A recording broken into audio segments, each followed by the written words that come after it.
faire ce qu'on appelle un baigne pour montrer que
On est différents artistes, techniciens, précaires, à avoir depuis maintenant 2 semaines de main occupé le théâtre du Quinconce.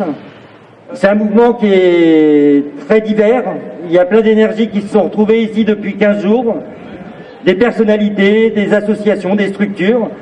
Et là, voilà, on a essayé de faire une jonction aujourd'hui en préparant cette petite scène pour vous accueillir.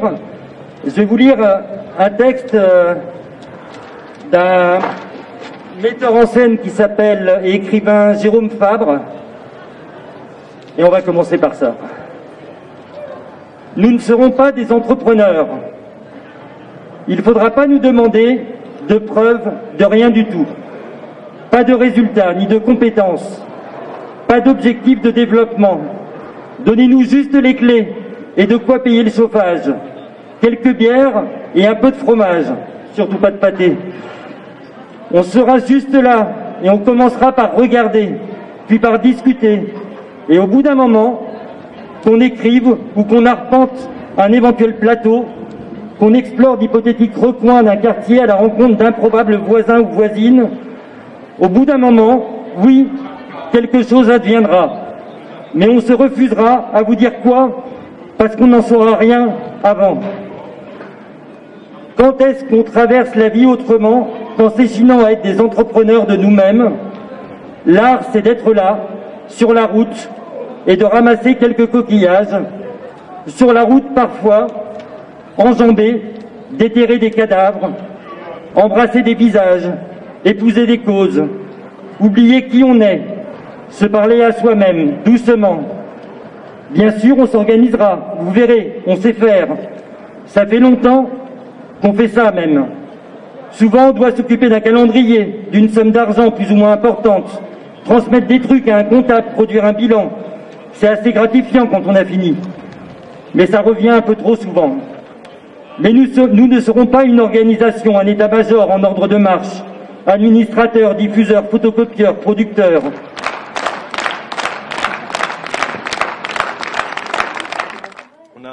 On a toute une partie du secteur qui est à l'arrêt, pendant qu'une autre partie du secteur va aussi beaucoup travailler.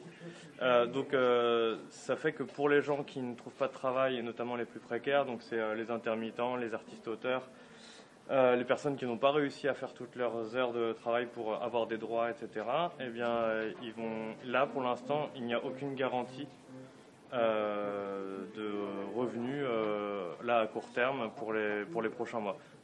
Ça, y compris pour les gens qui n'avaient déjà aucun droit, ça s'est posé déjà depuis 1 an, là, cette question du manque de revenus. Voilà, c'est la situation aujourd'hui.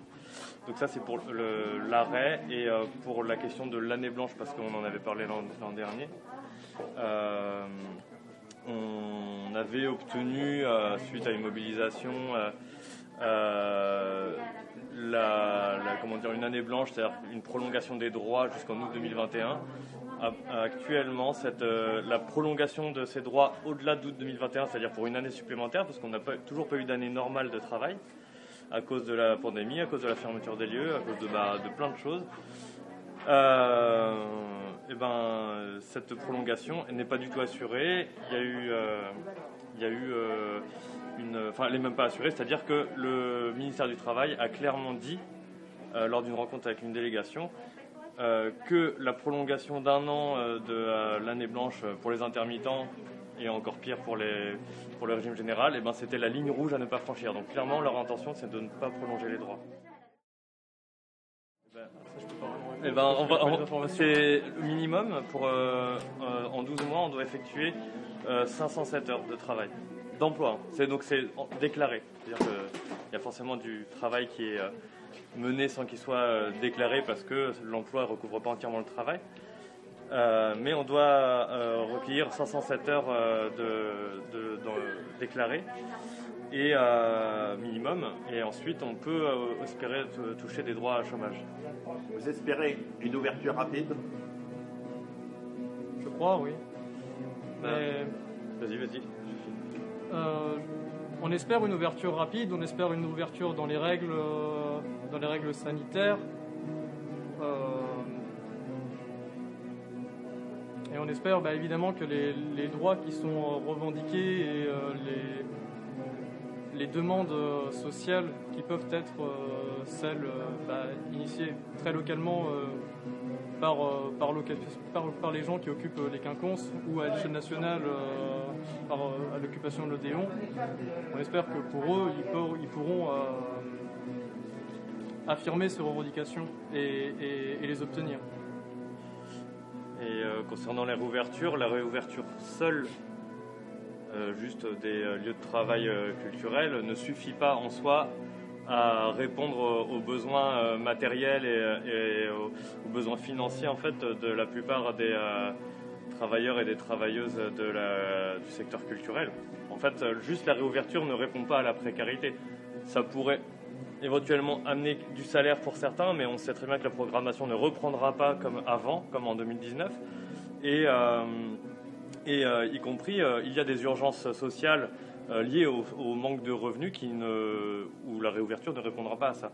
Donc, nationalement, les lieux ont une revendication qui est celle de conditionner la réouverture à la satisfaction des droits sociaux. Donc si on n'a aucun droit social, ça ne servira à rien de rouvrir, parce qu'en fait, la plupart des gens qui travaillent pour le secteur culturel ne pourront même pas vivre de leur métier, même s'il y a réouverture.